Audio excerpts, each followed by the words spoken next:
Today I'm going to be showing you how to create a chipboard basket. We're going to be transforming some food boxes into strips that we're going to weave into a little container. First thing that you're going to need is a couple different boxes. Chipboard is the name of this really thin cardboard that they use to make most food packaging. The bigger the boxes that you can get, the better. But if you have small ones, you can make this work too. So the basket that I made was from a fruit snacks box, so it was really small. You'll just have to tape pieces together to create the length of the strips. But if you do have larger boxes, you're going to want to go grab those because they're a little bit easier to work with. The first thing that you're going to do is to take the boxes apart so that you can lay them flat. So you'll see when you peek inside the box that one side has a seam on it. You're just going to kind of slide your finger in through there and carefully make your way down the edge of the box to separate the box.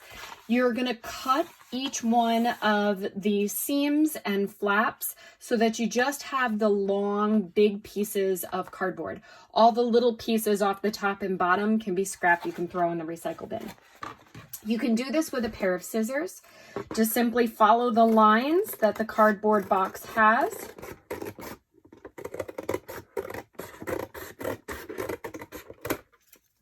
And cut off all the excess strips.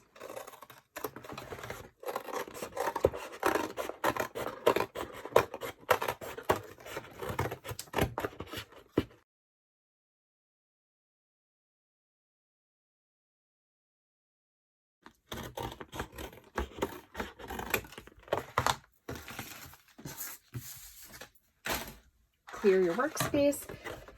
So you should have nice flat cardboard. Then you're going to go ahead and cut these seams apart because we're going to be using the flat, smooth pieces in between the seams.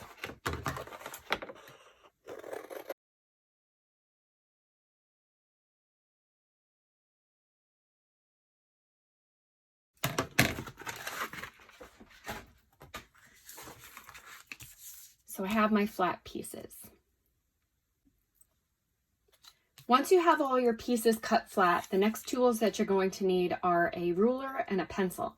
If you don't have a ruler at home, you can use the straight edge of anything that'll allow you to draw a nice straight line, like the edge of a magazine spine or a book. Anything that'll let you give a nice straight edge, as long as the measurement that you're using is the same every time. If it's not an exact inch because don't have a ruler and you're making up your own measurement, as long as you repeat the same increment for each piece, it should weave together just fine. So I'm going to be using a ruler. And I'm going to be dealing with the 1 inch mark. Now I have to be careful because the end of my ruler doesn't actually start the measuring inch. It starts in here at the 0, and I'm going to be measuring 1 inch in. So I'm going to be lining up the 0 on the ruler with the edge of my cardboard. And I'm going to make a mark at every inch across the piece of cardboard. Now the end here isn't quite an inch, but it's okay because I don't need that part.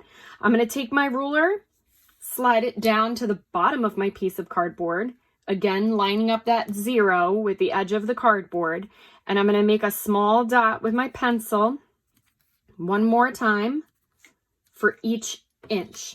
So I've marked an inch at the top and an inch at the bottom. Now I'm going to take my ruler or my straight edge, line it up with the top and the bottom dot, and I'm going to draw a line that connects the top dot and the bottom dot so that I know that that strip is 1 inch wide. And I'm going to continue to connect the dots, top and bottom, all the way down the cardboard.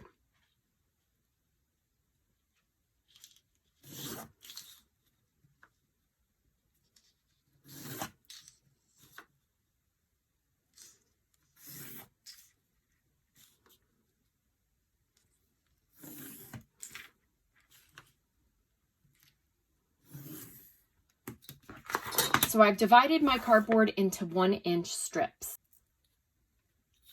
If you don't have a ruler at home to make the 1-inch mark, really what you have to do is just make sure that your measurement or whatever increment you're using is consistent. So if you don't have a regular hard edge ruler, you can use a measuring tape to kind of help you get the measurement. You can even use a piece of loose leaf and count the amount of lines that you're using and just keep repeating that increment.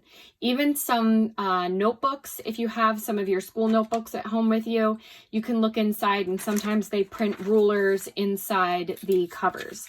So if you're using loose leaf paper, this one happens to be about 3 lines is 1 inch.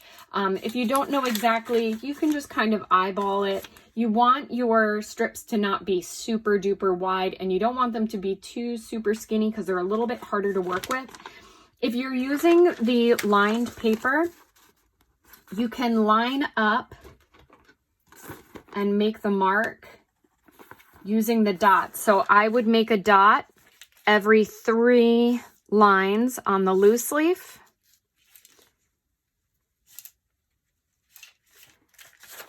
And then I can use that measurement as long as I repeat the same one.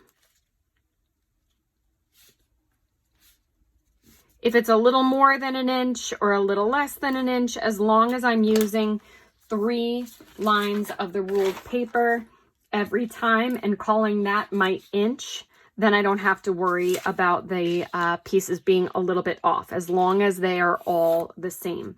And again, if you don't have a ruler, you can use the edge of another piece of cardboard to connect the dots, the edge of a book, the edge of a notebook, or anything else that'll let you press against it and get a nice straight line. I'm going to take my scissors one more time and cut each one of these lines so that I get individual inch-wide strips. The neater you cut now, the easier this will go together later. So it pays to take a little time to cut nice straight lines. Now this piece wasn't 1 inch wide, so this one's going to go in the garbage. And I like to clear the garbage off of my working space as I go, so I don't get confused with which strips I'm keeping and which ones are garbage.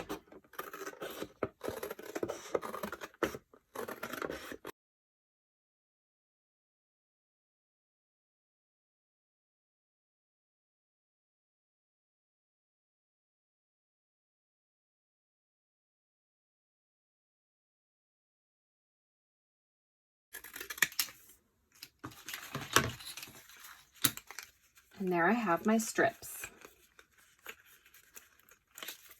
Now to create the base of the basket, you're going to need 8 strips that are 1 inch wide and 10 inches long. So here I have 7 strips. So I'm going to need to use the other side of my box and go ahead and cut these into inch wide strips as well. So for the first part of the weaving, you're going to need 8 10-inch strips. So these strips are 1 inch wide. They're a little longer than 10 inches right now. So I'm going to select out 8 of my strips. I'm going to put the rest aside because I'm going to use these in a little bit. And I'm going to take my ruler again and measure them to be 10 inches long. I'm going to use my pencil to make a little mark at the top and the bottom. Connect the dots and cut to get a nice straight cut to create my 10-inch strip. So you need 8 strips that are 1 inch wide and 10 inches long.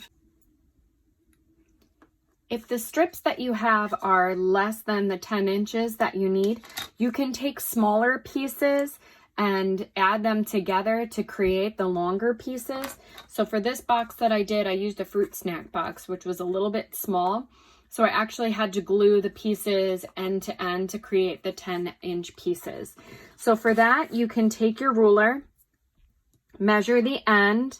I'm going to cut the end of this one off because it's a little bit messed up there. So this piece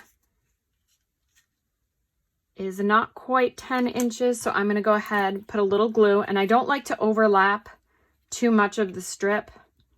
It makes it a little harder to work with. So I'm only going to put glue on the very end here. Glue those together. They're overlapping by about an inch.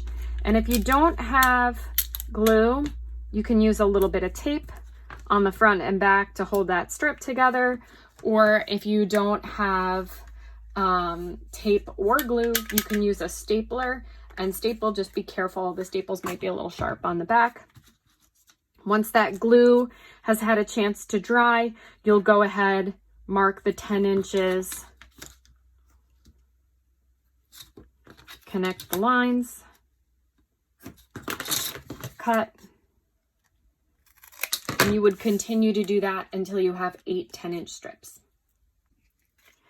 Now, a little trick that I like to use, once I've double checked and made sure that I've got my 10-inch mark, you can use the strip that you measured to cut the end, so you don't have to keep doing the ruler measurement.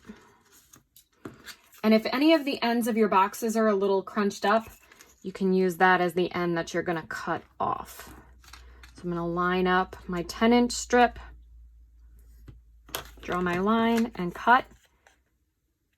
Just make sure that you've double checked that that measurement, the first one, was correct. Otherwise, you'll be repeating the wrong measurement over and over again, which doesn't help anybody. Once you have your 8 strips cut, this is going to become the warp of the basket, which is the structure that we're going to weave on. So we're going to take these pieces and set them aside to create the weft. Now, the weft is the piece that you weave in between the warp pieces. For the weft pieces, we're going to be creating 2 pieces for the weft. They're going to be 1 inch wide, so we can use some of those extra strips that we had left over from cutting, and 18 inches long. Now, my cardboard box, even though it was nice and long, wasn't 18 inches. So I used the glue together method of putting 2 strips end to end like I did with the last piece, and you're going to glue them together and measure 18 inches. Now, my ruler is only 12 inches long. So to measure my 18, I put the cardboard down underneath my ruler, mark where my 12 inch is, then I slide those 0 up to that dot. So I know that's 12, 13, 14, 15, 16, 17, 18. Make my dot here, and I have an 18-inch strip. And again, once you have your 18-inch strip figured out, you can use this one to glue the rest of your strips and trim the rest of your strips by. You only need 2 of the 18-inch wide strips.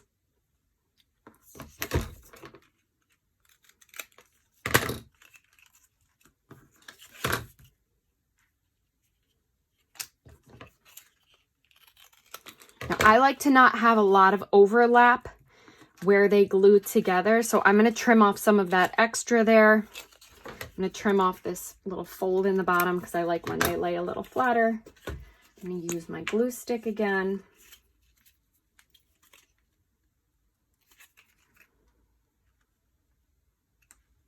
To glue right there.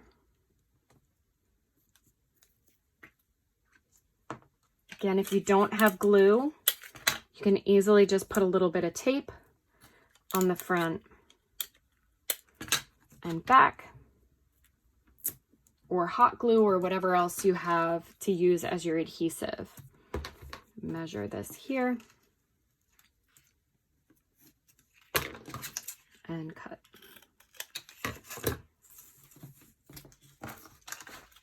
So now I have all of the strips that I need to start weaving. My 8 short pieces and my 2 long. With your 4 strips vertically aligned, you're going to begin to add the horizontal pieces. To add the horizontal pieces, you're going to weave the piece through the warps, and you're going to alternate. So it's going to go over the first warp, under the second, over the third, and under the fourth. And you're going to push that piece through, keeping it a couple inches up off the bottom of your line. You're going to take your second piece and you're going to do the same thing, except you're going to do the opposite of the last row. So this row began over, under, over, under. So this row is going to start under, over, under, over.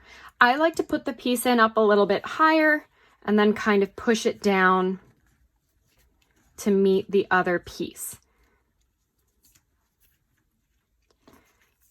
Strip number 3, and if it wiggles around a little bit, it's not the end of the world right now. We can straighten it out in a few minutes.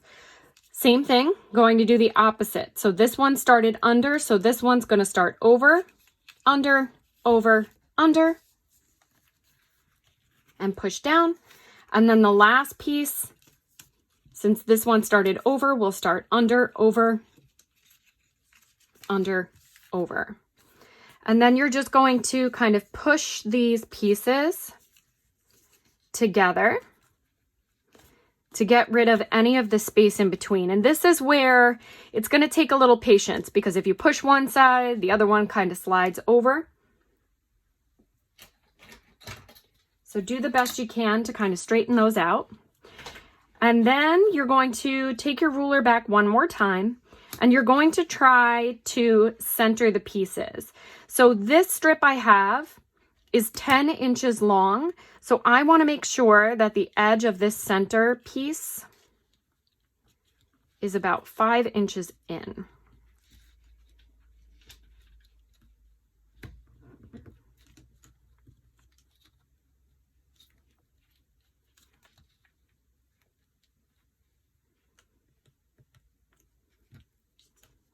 And I'm going to even the other pieces with that, like so.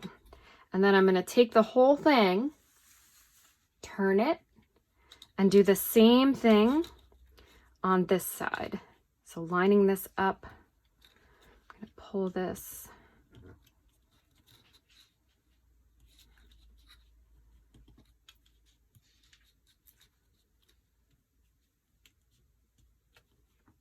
So that my strips line up with the 0 and the 10, and the edge of the second piece lines up with the 5 on my ruler. And if the ends are a little bit off, it's okay, because we're going to be trimming off a little bit in the end anyway. So you don't have to drive yourself crazy over making it exactly perfect right now. Now you're going to take your glue or your tape or your hot glue, whatever you have, and you're going to secure the 4 corners by lifting up the cardboard, putting a little glue in that spot, press and hold, or if you're using tape, you can just put a little bit of tape on the edge to keep that piece from sliding.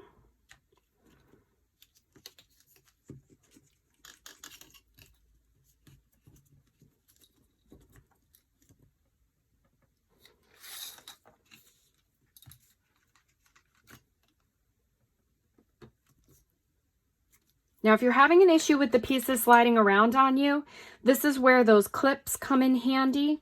You can take those clips and slide those onto the corners here.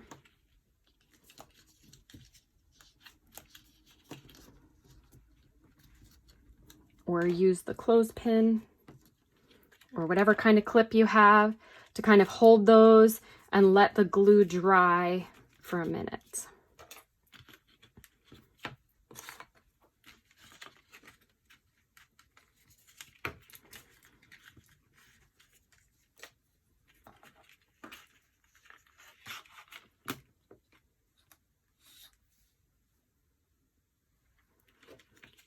Once you get the corners glued, you're going to lift the other pieces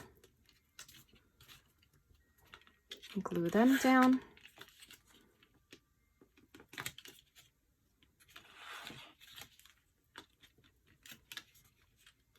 And then you can flip over to do the loose pieces on the underside.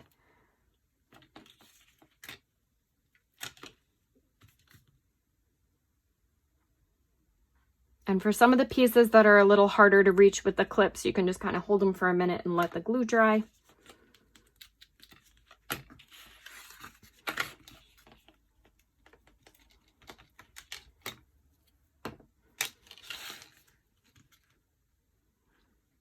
Until all of your edges have been glued down.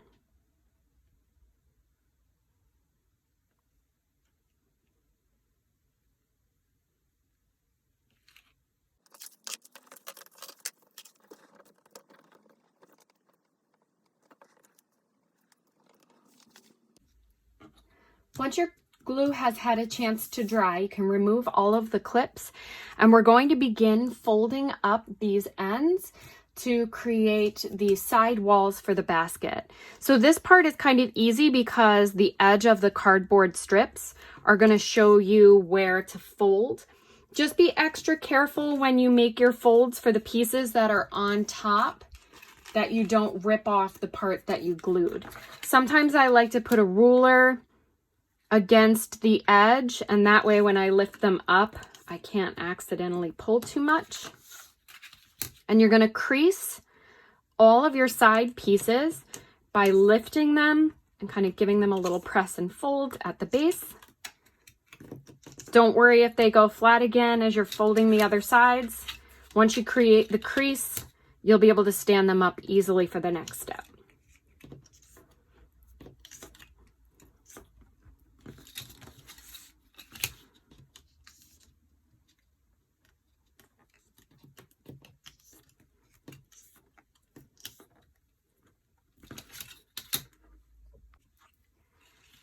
Now, once I have all of those pieces creased, I'm going to go ahead and just kind of fold them so they stand up a little bit. They kind of flattened out when I put the ruler down. So we can start to see our little basket taking shape. Now, here's where you're going to decide whether you want your basket to be color on the outside and chipboard on the inside, or the reverse.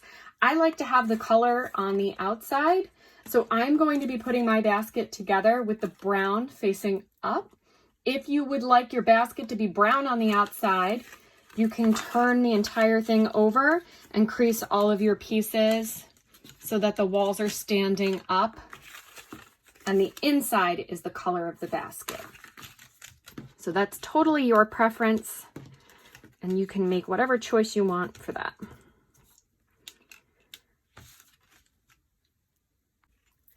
Now we're going to begin adding the weft, which is those two long 18-inch pieces, which are going to become the piece that weaves through the sides of the basket. And as you can see, this basket is only 2 rows tall, so I only need 2 of the 18-inch pieces. Now, when I begin with my 18-inch pieces, I like to start with a little bit of a tab hanging over on the end because I feel like it just makes things a little bit easier. And I'm going to start by putting a little bit of glue right at the base of that first strip, and I'm going to lay the cardboard down over that. So just like we did before, we're going to do over, under, over, under. So I can kind of lift this because it's my first row and sort of lay this flat, which will allow this glue to dry and make the rest of it a little bit easier. So you can go ahead and clip it, or if you want to hold it and give it a minute, you can do that as well. Once you have this piece in and kind of tilted upright, you're going to find where the cardboard ends, and you're going to crease by folding the 18-inch piece to make the corner of the basket. I'm going to stand the sides up, and if some of the pieces kind of flip in the middle, it's okay. That'll get fixed in a little bit. So I've created my little fold on my corner there. Now this one went around the outside of my last upright warp piece. So now I know it needs to go on the inside of the next one. Outside, inside, outside. And I'm going to push that all the way down to the bottom and kind of lift those pieces up there. And I'm going to add a little clip here to kind of help hold it Again, if these pieces flip a little bit, it's okay. That'll fix itself when we add the second row. Now this piece ended on the outside of my other piece here. I'm actually going to go ahead and add a little bit of glue to this one to kind of help hold it. And I'm going to adjust my clip to the corner there. I'm going to go to the end here and I'm going to bend my corner. It went around the outside of this piece, so I know it needs to go to the inside of this piece. I'm going to put a little bit of glue on the inside here. Oops, my fold was a little off. Readjust that fold. Let me use my clip here.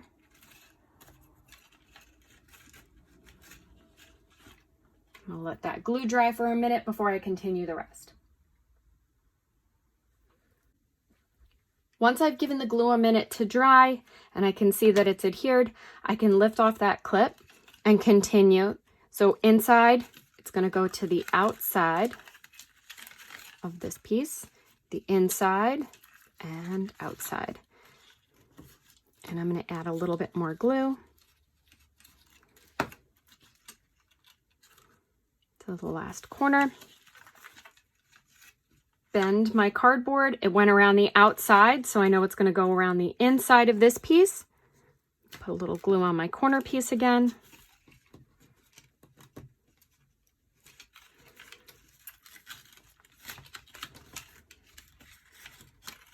Alternating until I make it back.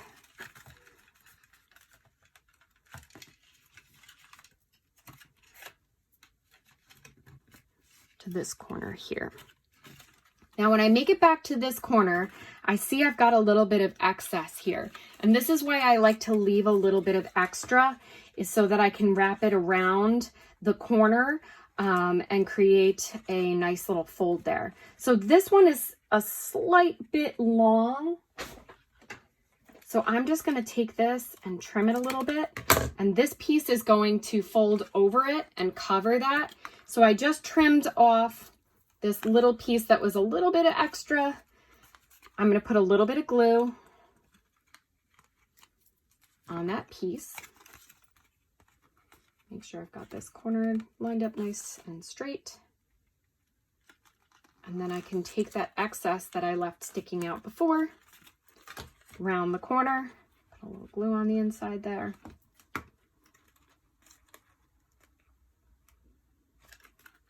And cover so that I don't have an open crease on the corner.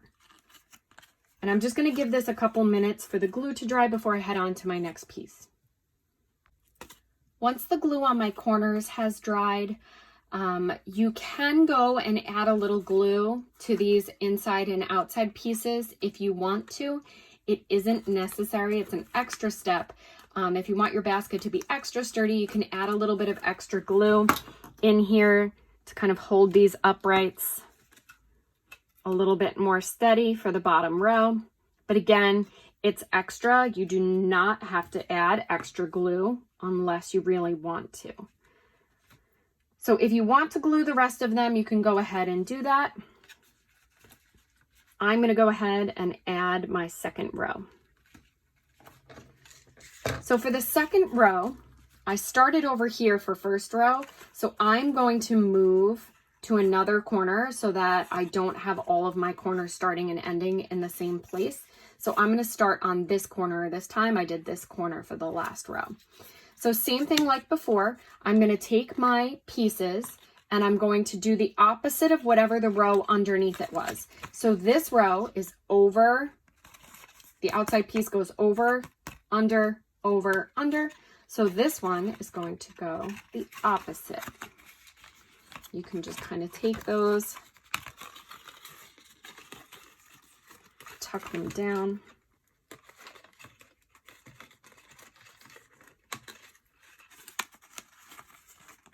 So here I can see it's the opposite of the row that was before it. I'm going to push it all the way down so it meets the other row. Put a little glue on my end.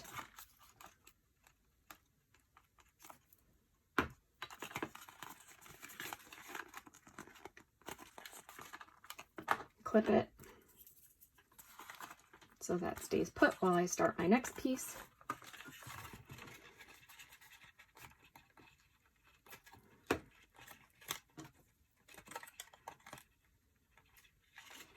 And same thing when you get to the corner, just use your fingers to crease it, to turn, and do the opposite of the last row. So this one went under, over, under, over.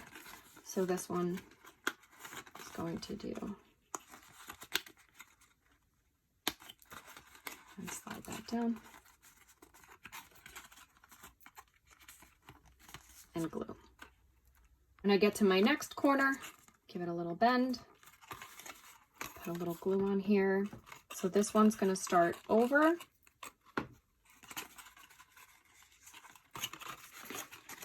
under, over, under. And again, if you're having issues with everything kind of shifting around on you, you can use different clips. If you have regular paper clips, you can just kind of paper clip the tops together.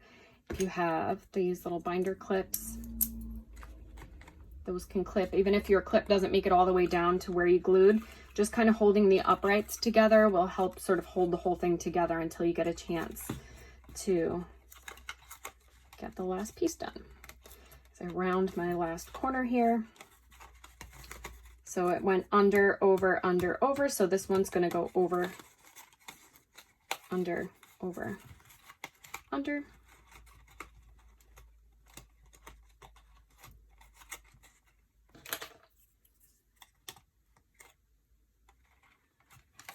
I'll take this clip off here.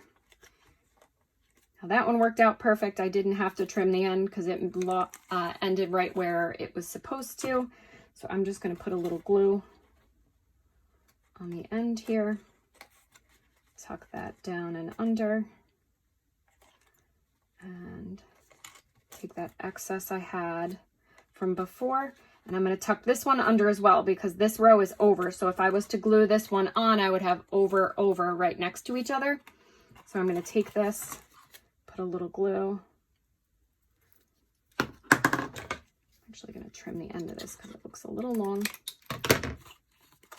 And tuck it behind here with my other end and give it a clip to let that glue dry.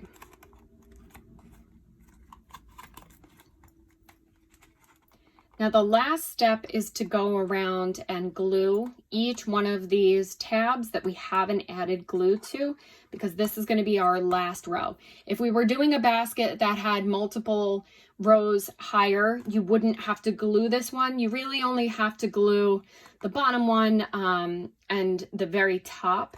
The rest of them will be held in place by the pressure of adding the next row. But because this one is our last row, I'm going to go ahead and glue all of these off and add little clips to hold them until they dry.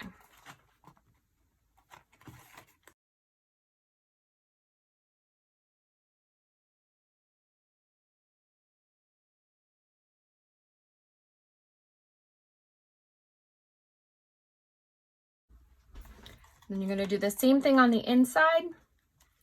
Put a little glue, add some clips. And if you don't have enough clips to do them all at once, you could do one side, let it dry, glue the next side so that you can alternate using whatever clips you have.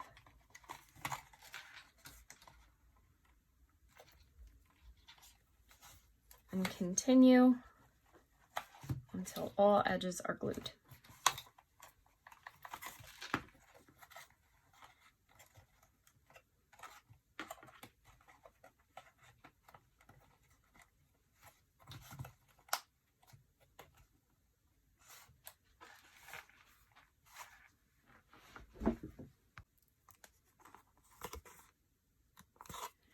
Once all your glues had a chance to dry, we're going to finish off the top row. Now there's a couple different ways that you can finish off the top. I'm going to show them to you and then you can choose which one you want. So for the first basket I made, I did an alternating tuck of the top rows over, which left these little color bits from the outside showing on the inside. That helps secure the last row from sliding up. If you want to do that, you're going to take the strips that end on the outside and you're going to bend them up and over the top to the inside. You put a little bit of glue on that fold over, fold it, and then clip that and give that a little bit of time to dry. And you would do that for any of the strips that end with the piece on the outside of the top row. So you would alternate every other. That leaves us with these two pieces still sticking up.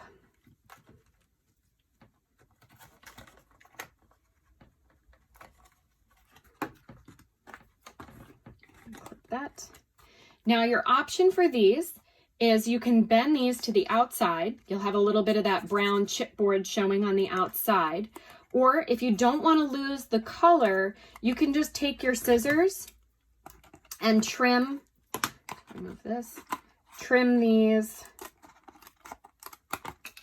so they end level with the top.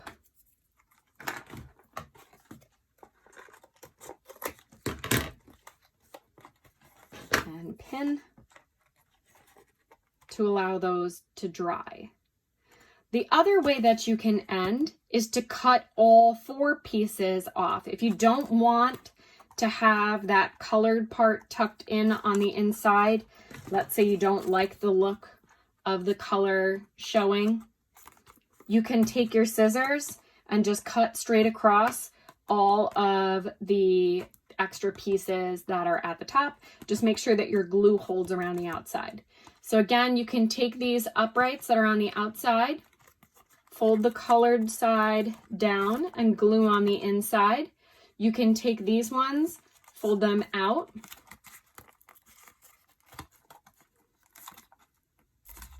or you can cut all of them off.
If you want all the pieces to end colored, you could take all four pieces and fold them in,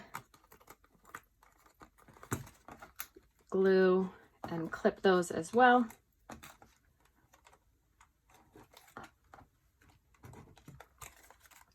So depending on the look that you like from the outside and the inside, you have a couple different options. All of them are perfectly acceptable ways to end your basket. So once your glue has all had a chance to dry, you can remove all the clips. Just show you one more time the options for ending the outside of the basket. So this was the side where I bent over the two color tabs and cut off the two cardboard ones so that it only showed color on the outside. This one I bent the two colored pieces to the inside and the two cardboard pieces to the outside, so I got kind of the alternating kind of quilt work. This one, I folded all four pieces to the inside, so you have the color row on the outside and on the inside, And this one I cut the top off so you can see the inside and the outside are just solid matching. So again, whichever way you want to end is up to you. And there you have it, your woven chipboard basket.